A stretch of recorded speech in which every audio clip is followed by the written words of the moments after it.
আজকে সন্ধেবেলা চলে গেছিলাম রিলায়েন্স মলে। আমার বাড়ির কাছেই খুব রিলায়েন্স মল, আমি তো তোমাদের আগে অনেক ভিডিওতেই বলেছিলাম।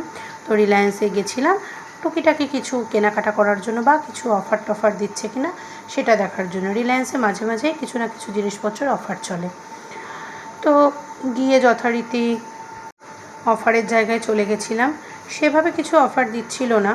আর এখানে যে নাগেটস, বাটার, চিজ এগুলো পাওয়া যায়, ফ্রোজেন আইটেম যা যা থাকে সমস্ত কিছু এখানে পাওয়া যায়। ফ্রোজেন আইটেম আমি কিনেছিলাম একটা জিনিস, তোমাদেরকে সঙ্গে পরের একটা ভিডিওতে শেয়ার করব। ছেলে তো দেখছোই, ঢুকেই আগে ওর সেকশানে চলে যায়।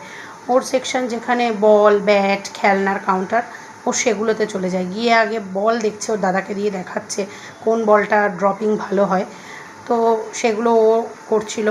আমি তো, আমার পক্ষে তো সম্ভব না এরকমভাবে বল কিনে দেওয়া, কারণ ওর ডেইলি বোধহয় ওর একটা করে বল লাগে। পরিষ্কার বলেই দিয়েছিলাম। যখন বুঝতে পারলো যে আমি ভিডিও করছি তখন চুপ হয়ে গেল।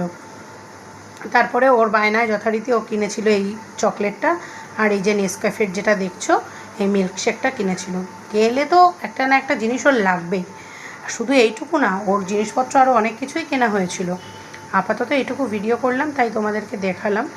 ওখানে অনেক কিছু অফার দিচ্ছিলো। একটা যেগুলো নুডলস হয়, ইনস্ট্যান্ট নুডলসগুলো অফারে দিচ্ছিল। তারপরে মধু অফারে ছিল, মধু নিয়েছিলাম।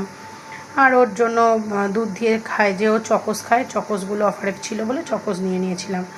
আরও অনেক কিছু নিয়েছিলাম, সব কিছু তোমাদের পরের ভিডিওতে শেয়ার করব। আর বাড়ি ফেরার পথে জানোই তো, বাঙালিরা, আমরা বাঙালি বলবো না, আমরা মেয়েরা বেসিক্যালি একটু ফুচকা প্রেমী। তো যাই হোক, ফুচকার দোকান চোখের সামনে পড়বে আর ফুচকা না খেয়ে বাড়ি চলে আসবে, এটা কি হয় কখনো? যথারীতি ফুচকার দোকানে দাঁড়িয়ে পড়লাম, ফুচকা খেলাম, ফুচকা খেয়ে তিনজনে মিলে বাড়ি চলে আসলাম। ভিডিওটা কেমন লাগলো জানিও, ভালো লাগলে লাইক, কমেন্ট, শেয়ার।